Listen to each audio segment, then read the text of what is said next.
Let's see who's sponsoring tonight's Hazmat Guys Roundtable. Hazmat 101 Consultants. Hazmat 101 Consultants and their instructors can provide quality consulting and virtual or in-person hazardous materials training for your agency. Owner and lead instructor Bob Cascignano is also available for lecturing at your fire or hazmat conference and has in fact done many speaking engagements across the country. Visit their site at www.hazmatconsultants.com or email Bob Cascignano at bob@hazmat101consultants.com. For over 20 years, K&R Plaques have had the pleasure of helping clients choose awards for the people they want to honor. Their state-of-the-art equipment allows clients to design, customize, and personalize the awards they choose for that special someone.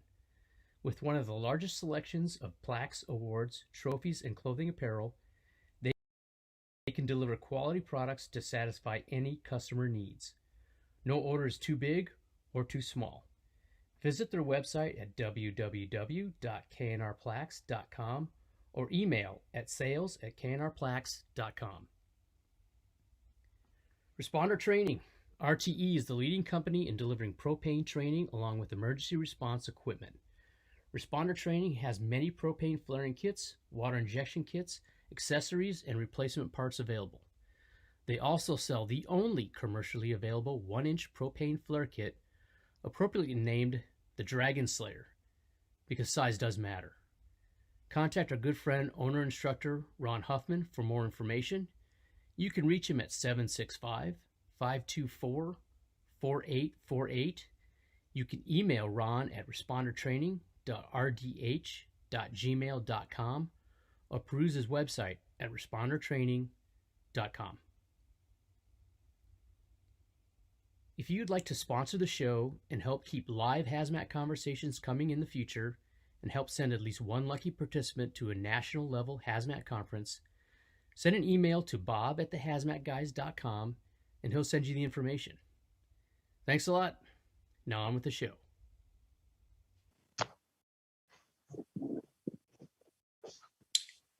Heyo, Duckies, we're back right after the new year, 2022. How could it possibly get worse? I don't know, but I'm here with the regular cohorts. I'm here with Jay-Z, Bob Cascignano, Mike Monaco, and our guest for tonight, the illustrious, benevolent John Cassidy. Oh, it just got worse. It just got worse. And shut it down. That's it. I don't think anybody's ever used the term benevolent in John Cassidy. No, I was expecting the brother to be on. I'm like, wait, oh. Am I in the right one? No, I kind of would like to go around for 30 seconds ahead to see what's new for the year. What do you got coming up? What are you looking forward to getting rid of? What are you thinking of changing? Jay-Z, go. Me? Hopefully some live conferences.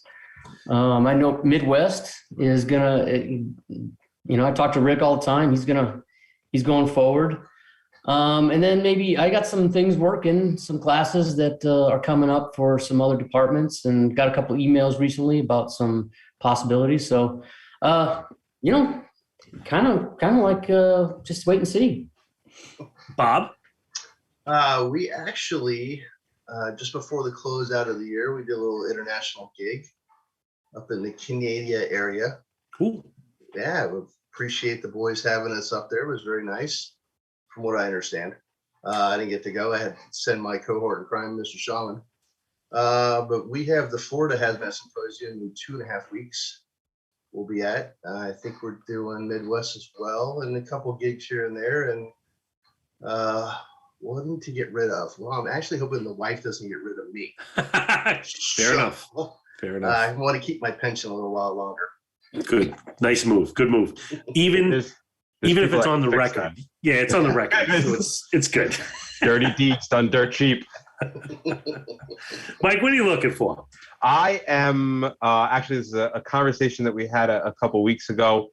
I want to start to develop a physics and thermodynamics for hazmat. Oh. Oh. Yeah. There are, Mic drop. there are, we do a lot of chemistry and chemistry is great, but in the midst of doing all the chemistry and people making choices operationally and not understanding the physics behind what we do and why we do it and what's happening, I feel like there's a place for understanding of physics and hazmat. I like it. John, what are you looking to get rid of?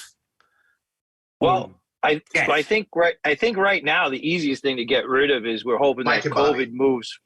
COVID moves from pandemic to endemic, and you're probably talking to Kosh, right? Yeah. Yes. Yes. All right, I'll so take that.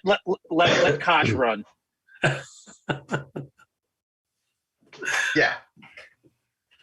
Well, I don't know what the hell I want to get rid of. This freaking, I just got over COVID. I'm giving it a 1-star Yelp review. It was terrible. The weakest thing I've ever had. It should be ashamed of it. Like this. Garbage. Yeah, well, you got this Omicron crap. Yeah, this is garbage. Omicron crap is. I've been hearing. I was an OG COVID on the couch, 3 weeks, unable to move. I hear nothing but the world's ending. I got to do the one up. We were just talking about this pre-show. How they were talking about this. What's it called? Fluron or Flurona. Flumicon. Flurona. Yeah, Flurona. That's You it. get the flu and the Flurona. corona at the same time in Europe in the first case. My daughter and I are the first case in the United States. Christmas a year ago, when all this shit first happened, we got both, and it knocked us completely out for a week. Unbelievable. So I'm going to take credit for being the first one in the United States. I don't. So, Bobby, can I tell you what you need to get rid of? Yes. You need to get rid of that Peloton and get a real bike. You know what I want to get rid of? I want to get rid of goddamn lithium batteries. And you know what? What a segue. I'm done with lithium batteries. What a segue. I'm done talking about it. I'm done responding to it. I'm effing done with lithium batteries. Elon Musk, go to hell. But all right, so the funny thing, I was talking to somebody very recently about that thing, and there's a lot of talk about the lithium-ion batteries, but a lot of people are talking about the lithium-ion batteries as like installations.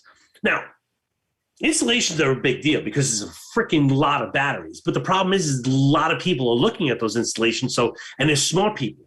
There's a lot of smart people looking at those. How many times, besides Surprise Phoenix, Arizona, they don't happen very often.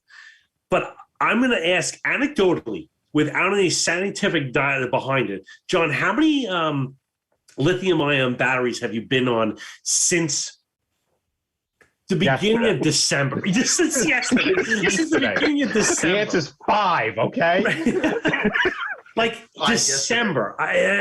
Again, you have to take into our account our work schedule where we're not working 5 days a week. We're working 3 days a week. John, how many times have you gone to a lithium-ion individual since December 1?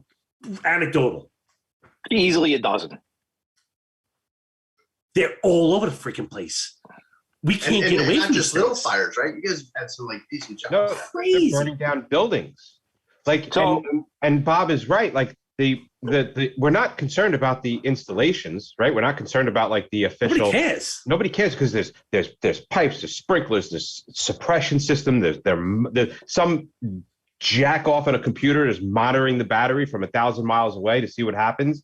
We're talking about the scooter that some 12-year-old shoves under her bed in a row frame, or the bike that somebody's charging in their garage.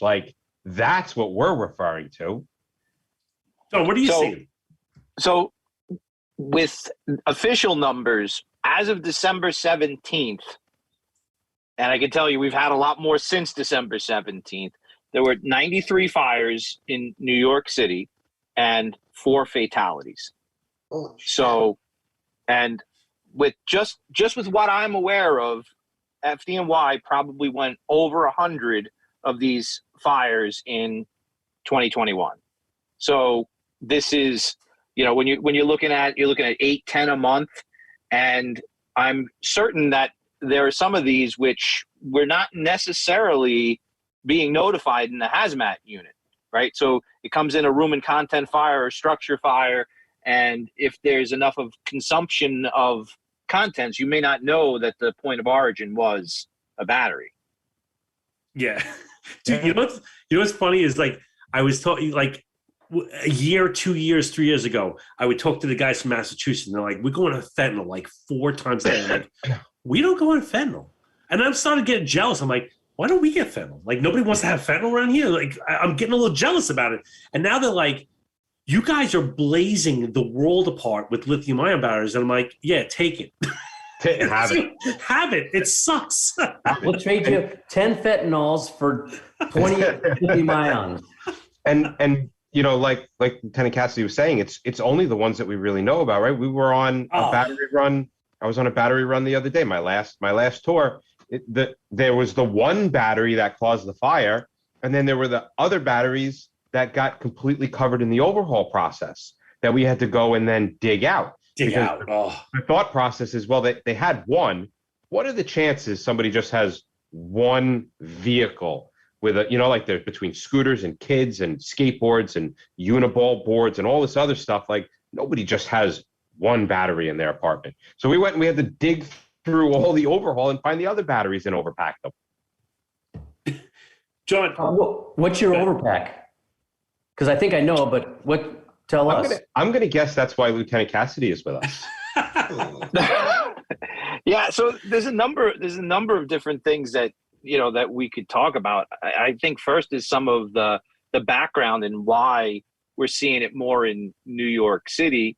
So dense urban area, a lot of that last mile transportation solution, a lot of meal delivery. So mobility devices are just prolific in New York City, right? So you just have this tremendous quantity of them. Plus, New York City is a pretty affluent city because the entry point for a lot of these things, when we start talking about the bicycles, a cheap e-bike is $1,500. So, there's that cost factor involved, and that has negative implications, which we'll get to in a little bit later.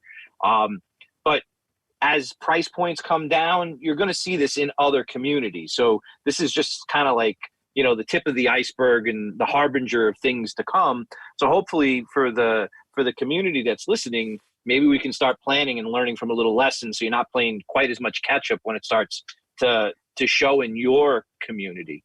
So, background besides, why, and then, well, why are we having these fires? Why are these batteries failing?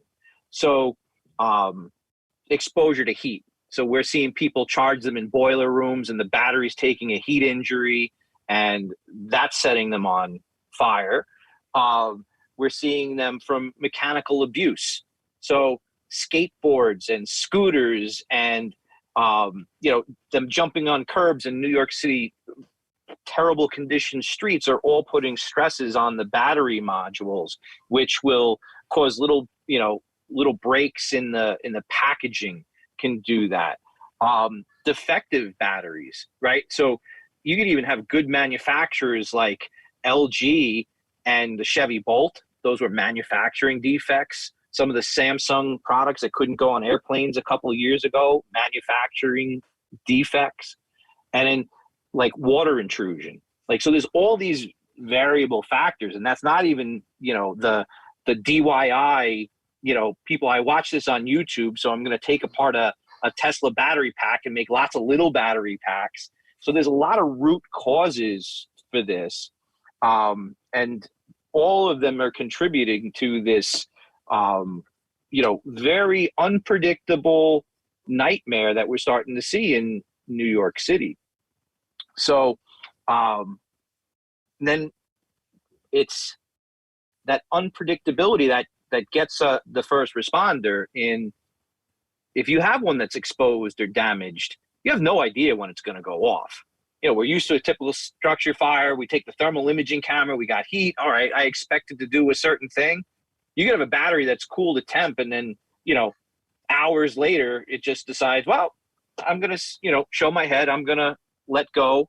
And that's very challenging. And you could get bitten if that's not taken care of. And we had one incident where we had an e-bike store that had a significant fire in it, probably had over 1,000 pounds of batteries in the e-bike store. And, the instructions to the incident commander was, hey, we have to leave a watch line in place until every single battery has been removed. It was beyond the capabilities of FDNY, so we got to get contractors in, and that contractor space is kind of like the Wild West right now. To do it right is very expensive. So they didn't go with the very expensive contractor. They went with a budget contractor who showed up with sandbags and a U-Haul truck. Typical. Told the fire department. You mean a regular contractor?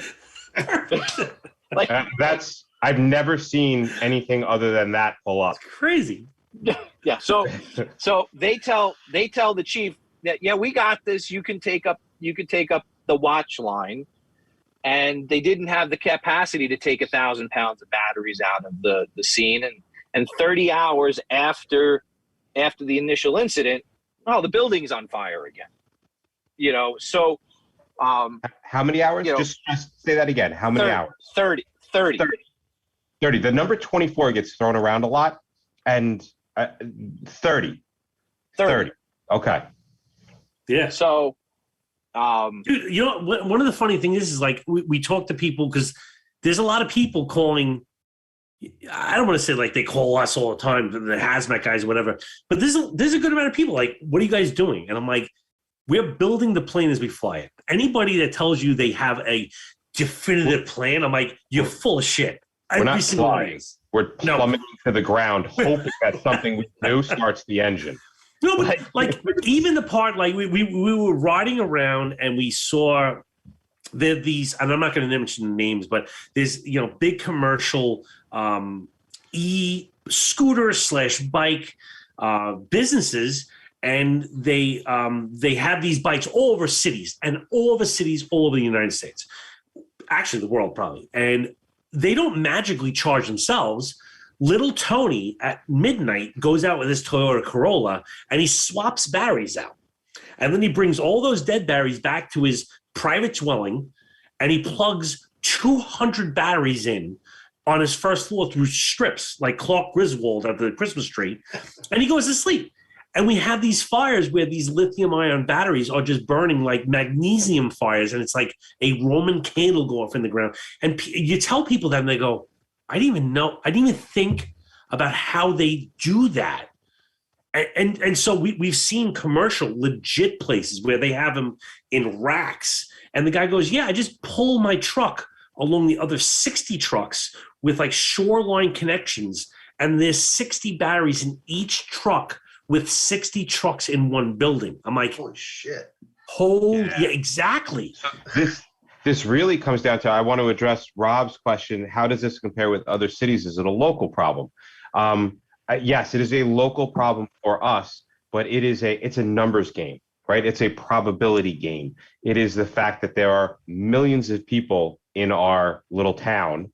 And, if you have millions of people in a little town and half the people have something, if something fails 1% of the time, then we're going to be seeing something constantly versus a smaller town where, maybe the same population, just the numbers are not going to be the same. So, Todd's saying they don't have a problem in San Diego. I don't know what the populations are and the population density, that kind of density, that it's really become such a pure numbers game that we're just seeing such an influx of whatever the reason is happening so often. So this question may be for later in the show, but I'm just going to ask it now. Are any of the businesses, multi occupancy places, businesses that are they saying, hey, you can't bring your e-bike or e-skateboard or whatever inside? Are they taking notice at all? I don't even think people know it's a problem. They don't know. So right now, one of the things is the regulations are playing catch up with the technology. Sure. Right. So right now, you're not allowed to bring a mobility device, a scooter, a bike, e-bike in the London Underground. Right. So other people are starting to see this.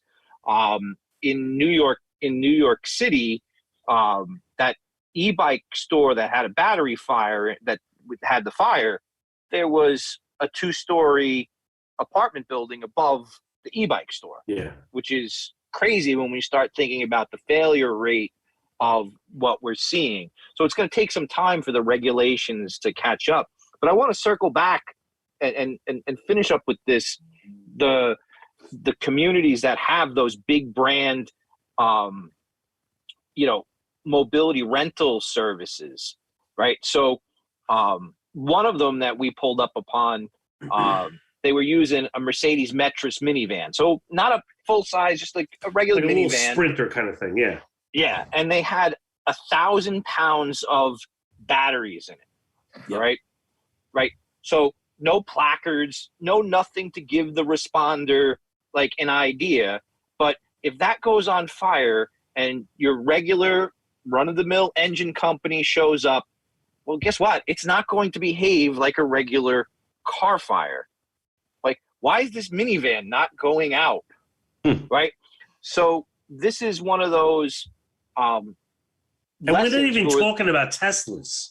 We're talking about batteries in the back of a regular combustion engine. The small batteries that go on a scooter or something like that. Yeah, right. That's right. You're not even thinking lithium battery. You're not thinking. No. You're not thinking. Like it's a minivan. It looks like a minivan. Yeah. Right. We know what a Tesla looks like. We expect. All right. I got. I expect there to be batteries there. This is a minivan.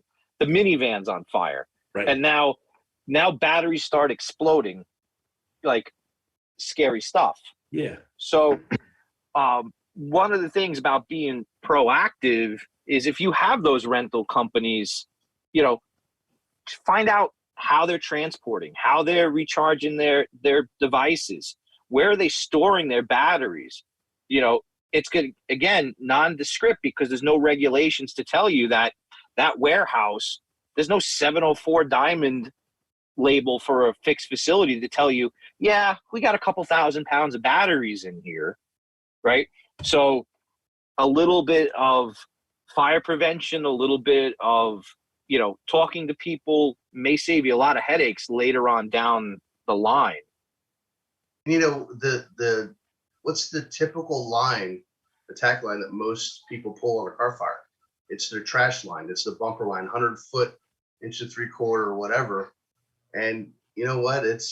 We were talking about this the other day in a class, especially with CNG vehicles. If you don't know that you got that, we pulled a 100-foot line because, oh my God, if we pull 200 foot, we got to load an extra 100 foot of hose. Some people might want to start thinking about maybe a little distance between the apparatus and these car fires anymore. Yeah. Well, let it burn. Let it burn. Well, when we actually start talking, when we start transitioning to the vehicle fires, let it burn and non-intervention is actually recommended by many of the manufacturers, which is very hard to recommend to an incident commander at any point. I don't have an issue with that. No, I know. I know you don't, Mike. Hey, look. Hey, John, what's been the biggest change in operations since it started? Well, the biggest change in operations is right now is trying to educate the masses, right? So, yes. right. So the department, this is a multifaceted part of our department. So we're large department, right? So there's lots of players in the game, and just within the department, fire prevention has a role, hazmat has a role, the Bureau of Fire Investigations, our arson investigators, they have a role. Data collection. Like as we're starting to go, we're having conversations with the Consumer Product Safety Commission to try and capture this data so we can say, hey, there's a real problem. And if we can figure out, that, hey, it's a particular set of batteries that are being purchased from Alibaba or eBay, or, Right. Maybe we might be able to spare some people a lot of grief. So now we have a response where if lithium ion battery fires are identified, you request a hazmat response, you notify the fire marshals, and then we go into data collection mode. We try to get the brand of the bike, if we can take pictures of the batteries, and we're trying to save that. And then we actually have to get other city agencies involved. So unique, I think, in New York City, our sanitation department has a environmental police unit, and they're hazmat trained. And, once we've safely overpacked the battery, well, who takes it? Right? Because here's a very interesting thing. If you start having a lot of unexpected garbage truck fires, it's a very good chance that there's lithium ion batteries in the back. So everything from all of city government or all municipal government needs to look at this as a problem, right? If you don't have a e-waste disposal program and education campaign, you're going to see them go into the municipal waste stream. They go in back of the sanitation truck. When they compact the load, well, remember, mechanical trauma is one of the things that sets these off. So boom, garbage truck fire, right? So if you start seeing it, even like the methodology of disposal, and I don't want to say disposal, it's not the right word, of mitigation is like, well, there's a couple different products that are out there, et cetera. And water is still something that works. Each one has a pro and con, weight and off-gassing, et cetera, et cetera, et cetera. I had an argument with a guy, and I don't even want to say it's an argument because it can't be an argument because nobody knows what's true. Like I can't even say it was an argument because I'm the authority. I'm just saying I have an opinion, you have an opinion, and we had a disagreement about it. But he's like, we're going to get Lithex, which is a Class D dry powder for lithium ion batteries. And I go, what's your thought process behind it? He goes, well, because it's lithium ion. And I go, it sounds like you're really making the connection, but you're so off in the premise. I was trying to be nice. That's where we were having this conversation. That's where the whole idea of the physics of hazmat. It sounds good. Because like they're like, oh, the chemistry, the lithium, but now you don't understand the physics of what's happening it's here. Not what happens. Yeah. And I'm like, and then I'm like, listen, you're better off with water. I'm like, listen, I don't sell it. I don't make money on it. But the Lithex that you're thinking, because it says lithium X, that it's the right product. I'm like, you are off in your research. I'm like, do a little more research. And he started getting upset with me. And I'm like, dude, I'm not MFing you. I'm trying to help you out. I'm like, don't waste your money. Yeah. That's not the way to go. Yeah, the one time you weren't being a jerk in your life and somebody didn't. I couldn't believe it. Like, I had the cape on. The wind is blowing all six of my hands. It was a great day. So we have. Hold on, just because I want to answer. Rob's got a question that I want to make sure gets addressed, and then I would definitely love to hear what we're doing as far as overpacking. You had mentioned overpacking. I'd love everyone to hear about what we're doing with overpacking. But first, two quick things that kind of seem to be resonating right now. What action is hazmat taking at these structure fires? Nothing.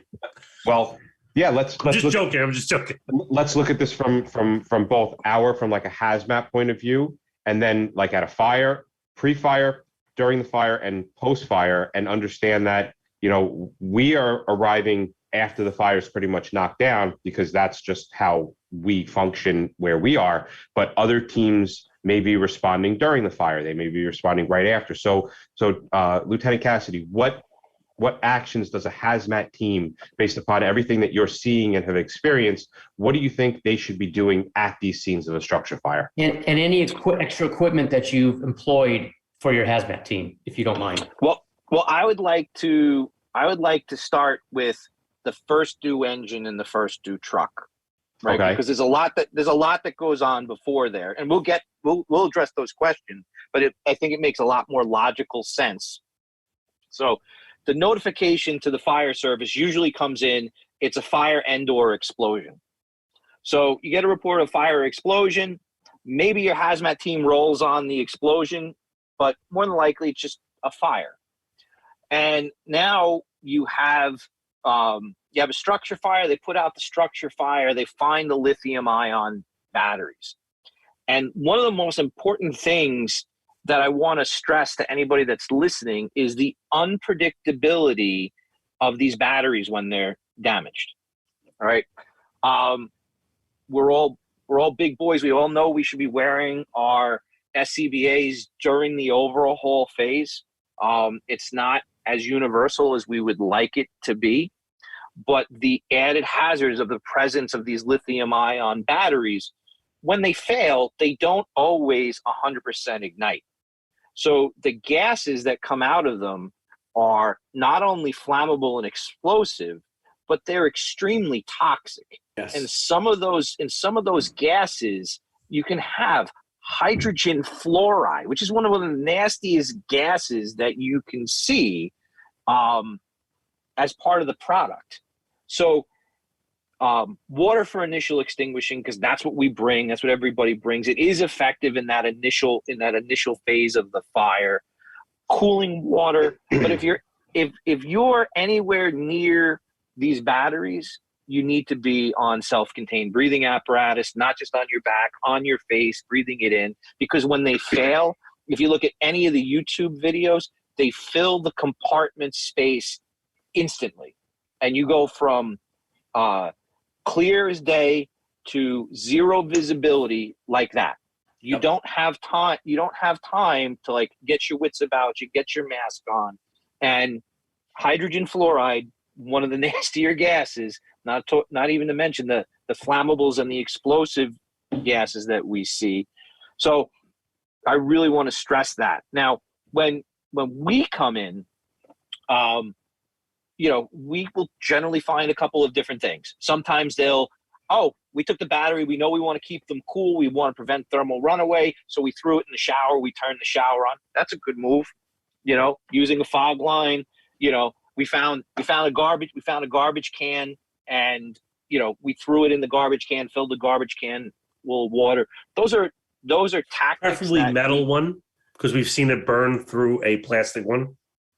Well, that's a good point, because they will and they can fail underwater, and they can go on fire underwater.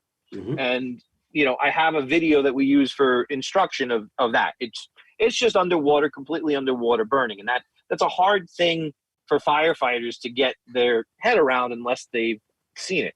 And that's why we use that video in our training programs, because water isn't necessarily there. And then now we get into nerd chemistry. Most of the gases that happen, they're not soluble in water.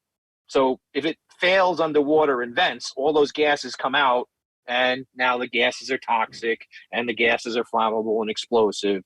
So your full PPE is your best friend in these situations, no matter what stage that you're at. So now hazmat comes in, and we started out with, all right, we'll overpack it in water and we'll get it out, and all right, well, now a 16-gallon drum is over 100 pounds with the water and the batteries. And yeah, we're in a public housing building. The elevator hasn't worked in 2 months, and you're on the 12th floor. So hello, 3/4. So the battery goes out the window. Right. Look out for So one of the things that is nice about being a hazmat technician is our training is, if you've never run that call, do the research, phone a friend, get the technical experts, and start to come up with a plan. There are plenty of hazmat calls that you run once in your life. right? So there's plenty of times where, all right, I've never seen that chemical. I've never run that response. I've never done that. But because we've learned a system of do the hazard assessment, come up with action items, evaluate them as you're doing. So that's what we did with battery fires. So the water had some success. We reached out to some people, and we're one of the things that we're using is we're using an overpack material, which is a Class D material called cell block. So cell block is it has a Class D rating, and it will extinguish the battery fire once it ignites, and it'll shut it down. So we'll put them in the drums. We'll overpack them like that. If it was to go on fire in a drum, it shuts the fire down right away. The challenge, and even going back to what Bob was talking about, the lithics. When we talk about these fires, and we're using powdered agents, or these are like little prills like you'd find in an ice pack. One of the challenges, you need to get all 4 sides or 6 sides of the device covered. If it's a 3-dimensional structure, which most of them are. So that becomes a challenge. So water works on that, right? So when our first connections, the hose line for initial knockdown and suppression, water works great for that. Now, some additional tools that we have to consider is very often we have to mechanically separate the battery from the device. Yes. Right? If you have a bicycle, you have a scooter, you have those full-size scooters, you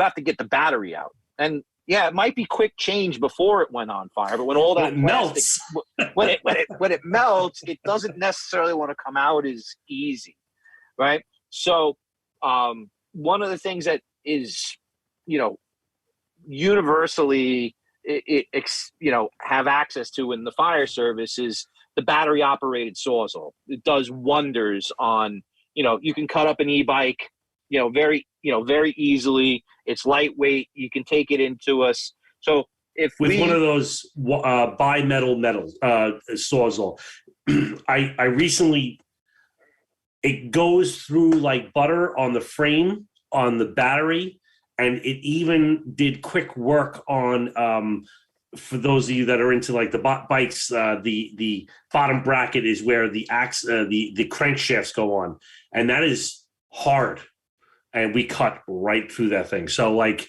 the regular Sawzall with just a piece of webbing to make it convenient to put over your shoulder, so you're bringing that in as your primary tool. Right, is that a blade like a Diablo blade? Yeah, it's a finer tooth blade. It's just not a ripped blade for wood. It's a metal blade, and just keep it pre-stocked with that thing with the shoulder sling, and it's ready to. You always bring. It's like a Halligan. You bring it with you. So we go on. So and when we pack the batteries, most of the mobility devices, a 16-gallon drum is a good size. You can get away with some of the smaller ones with a 5-gallon metal pail. So a typical just John for a second, the 5-gallon, what he's just talking about, the 16 gallons, the regular drum with the standard bungs. The 5-gallon that we're playing with is kind of like a Karnak roof tar. Like you do with it's a roof tar bucket. Like a roof tar bucket. We just buy them in bulk because it's a small volume and we don't have to lose as much money. It's a lot cheaper. Not the orange Homer buckets. No. Don't do that. Don't do a Homer bucket. They don't work so good. Just ask me how. Yeah. So if we're gonna overpack the battery, we want to have like 3 inches of the packing material around all sides of the battery. So the hazmat entry team is going to take an empty 16-gallon drum, a 16-gallon drum filled with the cell block packing material, the Sawzall that we talked about, of course, your air monitoring, your typical hazmat equipment. A good pair of wire cutters is also good because we have cables and the loose cables that move, the Sawzall doesn't work so good on. So a good pair of dikes will cut those cables very well. And then what we'll do is we'll put about 3 inches of the hacking material on the bottom of the drum, start laying the batteries in. If we have multiple batteries, we want to separate them by 2 inches of that fill material, and we'll fill it up. And then, we've done some custom work, like some carry harnesses, so that if we do have to carry that 16-gallon drum, there is some space between, we're not bear hugging the drum. We have a sling to carry the drum at a comfortable distance, and it also gives you just a little bit of safe distance. I will say that sling is incredibly well constructed. Careful stitching was done on all stitching. So I will throw out 2 questions that just came across one of the feeds here is, what metering capabilities do you want?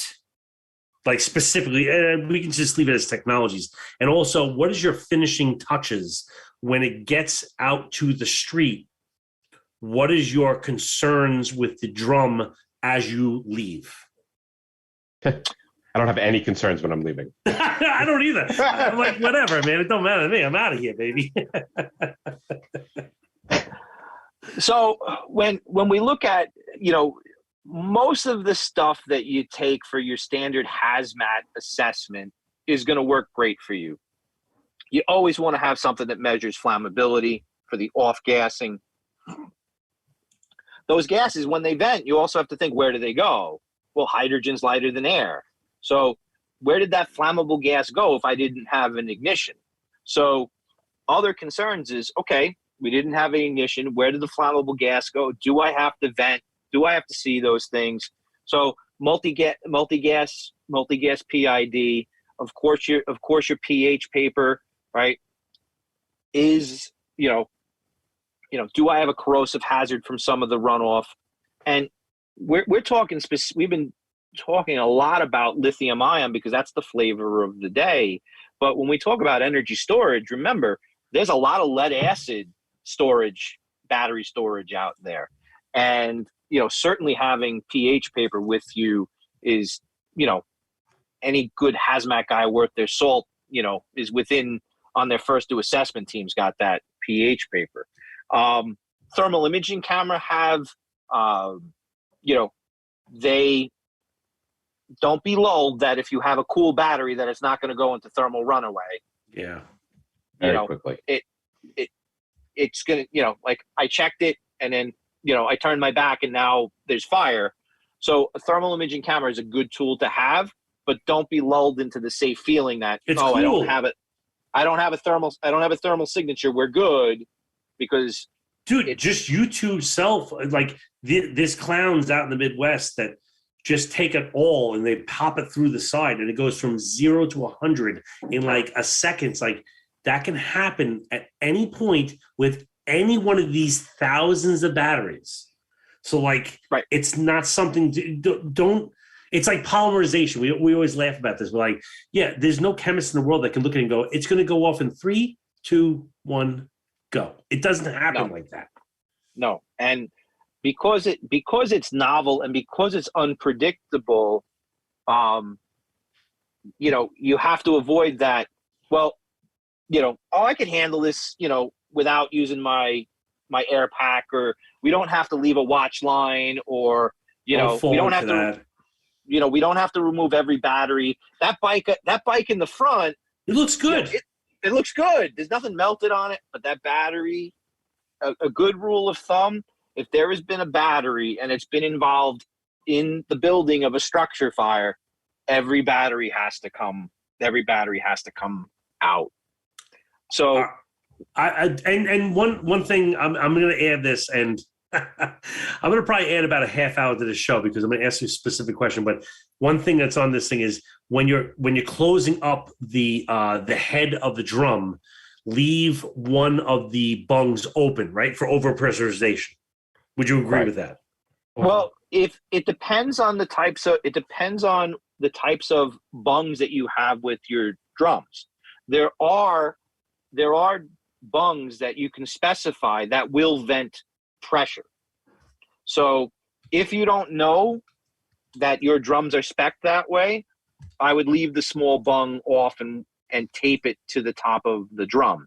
If you know you have bungs that will pressure vent, then you can seal the drum tight because those bungs are designed to release pressure, and you could actually look up the specification for them. I see a hole in the market. Well, well, here's the question why I said it was going to add a half hour to the show. The question is, does F500 make a significant difference in these fires? And go. So there's, again, you do your research. Now, one of the problems, and this becomes more so when we start talking about the vehicle fires, is you have to get the agent on what's burning. And we get to a vehicle fire, it's an aluminum sealed box, and we talked about before, let it burn, let the vehicle burn, because Right. what's happening is with a vehicle, I use the analogy of you left the pizza box in the stove, right? And you forgot about the pizza box. Now you go to preheat the oven, and now you put the pizza box on fire, right? So if you took a water can and you tried to extinguish the pizza box by spraying down the outside of the stove, you're going to be unsuccessful. Now, if you put 1,000 gallons worth of water cans on it, guess what? Eventually the pizza box is going to go out. And that's what we're seeing some of the municipals do, because the battery pack ignites, they put thousands of gallons of water on it, but they're never really getting into the battery pack. So anecdotally, if you have something that reduces the surface tension of the water, you might be able to get a little bit more into whatever breach that it has. And there's lots of wetting agents that might fill that void. Now, specifically about the product F500, I've read they have some reports from Bosch, Germany, that they've had some promising testing data from Bosch in its use. I haven't verified wetting agent use here yet, but there is some literature out there that's available. And there is some new hardware that's coming into view, but it hasn't really come into fruition yet. We'll leave that for another show. Yeah, there that's is some things coming out. Yeah, there's some things coming out. This is very much something that FDNY has sunk their teeth in. They want to be a leader in this space, and they want to share. So the brass, especially in the fire prevention point, they want to start integrating with not only consumer product safety, but UL and NIST. And they're hoping in FDNY to have a battery symposium, which would be external for FDNY. We're doing a lot of education internal to FDNY right now, but we're hoping to take what we've learned and share it with the broader fire service. So, second, third quarter this year, you may see some discussion about that. We're excited to see what the FDNY does. I mean, we're eagerly reading their papers to find out how they're handling those things. Those are crazy.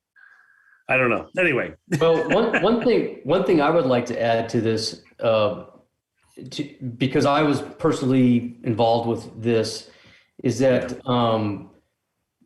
a lot of these places, and I know for a fact semiconductor plants that I work in, they have storage rooms that are containing lithium-ion battery banks.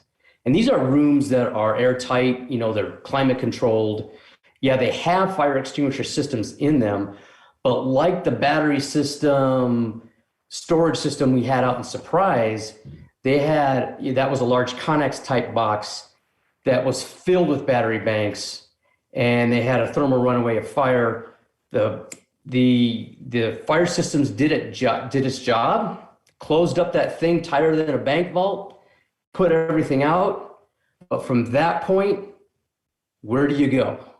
That's the problem. Well, it's And you know what? Those guys, it nearly killed two of my buddies. Well, almost killed three of my buddies. But the power company said, "Hey, we've got this." Luckily, those guys said, "No, you don't have this. It's our responsibility."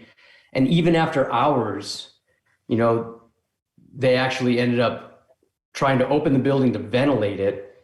They were only saved by their gear, but I guarantee those guys that would have gone in there thinking that they wanted to do something about it would have been killed. So they saved some lives. And I think that the problem is that, you know, we're talking about these things that we don't know what to do with them once they get a fire in, because we can't investigate it. We can't get in there because we know that it's filled with not only toxic gases, but flammable gases that are above their higher explosive range. All they need is that other mixture to get in to explode. But how long do you let it go for? Because they're not vented. So that's what we looked at with this one. And I think that that's something that people need to really be aware of. That may be a whole different topic, but just want to throw that out there for food for thought. Yeah. So one of we're thinking, again, the legislation has to keep up with the technology, right? And fire prevention isn't like the most glamorous, but there is certainly hazmat and fire prevention should be talking, and your legislators should be talking. So when we get up to these bigger systems, one of the requirements in FDNY is that there has to be a 24-hour call number that has to be answered 24 hours a day. A subject matter expert on that installation has to be able to respond to the scene, and they have to have a formal decommissioning plan. So how are these batteries getting taken out, right? So if you start that pre-planning early, and now we know, okay, you know, we call a dispatcher. Was the SME contacted? The subject matter expert contacted? Are they responding? What's their ETA? Is there a hazmat contractor that's going to take over? Do they have air monitoring capabilities? Do they have fire watch capabilities?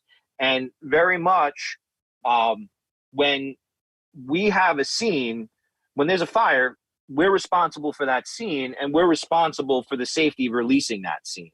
And is there an adequate plan, right?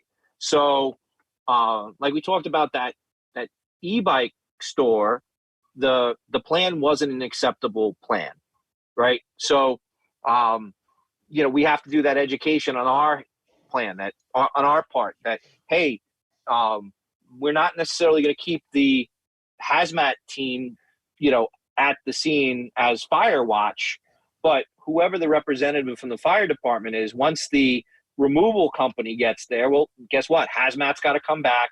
Hazmat's got to approve the plan. You know, was it safe? Was it? So there's that education component to it. It's a lot of communication. Yeah. And it's going to be a big challenge. It's funny you mentioned that, because we had the first two you talked about, because I talked to them, and I tell you what, they didn't know anything more than I knew, which was really interesting, because they told me don't put water on it, and then 20 minutes later they said you need to put water on it. I'm like, wait a minute, I was gonna put water on it, and then you told me not. Now you're telling me to. And they're like, yeah, go ahead and put water on it. So they didn't know any more than I knew, but they didn't have a decommission plan. That was the problem, because they thought that the fire system would put out whatever happened, and it did. It did put it out. But we've got this Connex box that's sitting there. It's generally like a bomb, and we're like, all right, how long do we wait before we open this up? Or do we open it up, or do we let somebody else up? We would have let somebody else open it up, we would have killed them. Sounds like a job at the bomb squad. You know, so just to capitalize on that conversation, beware the subject matter expert. You have to investigate and interrogate them and see if they actually have the cred. Everybody has hooples in their organization. I have them in mine. You have them in yours. So sometimes the hooples show up.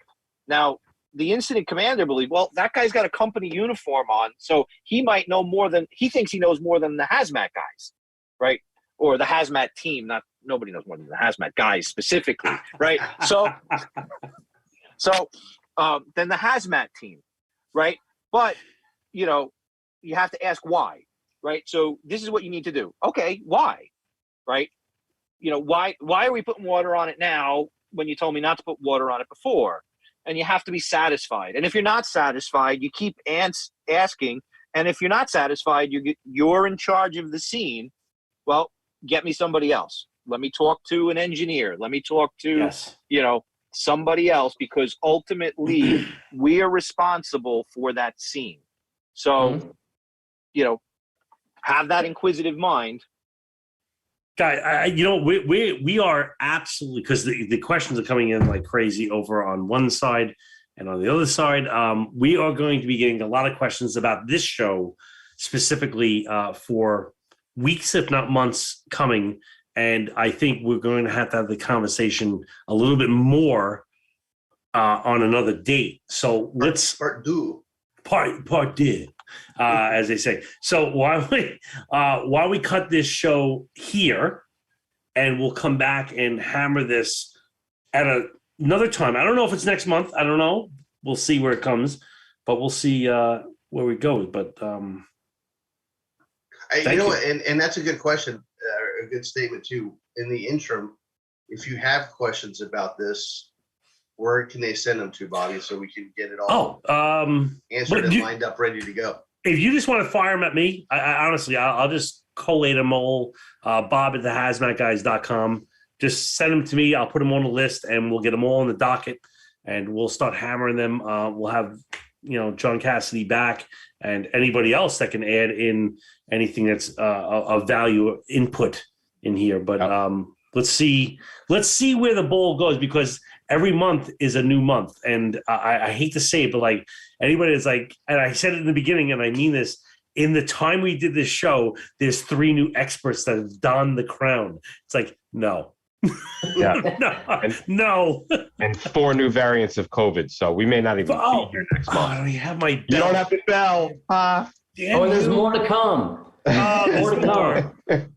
We haven't even hit the full iceberg yet. I don't even know. Whatever. Anyway, with all that being said, thank you for listening up. Thank you, everybody, for joining us tonight, and we will see you next month. Thanks, John.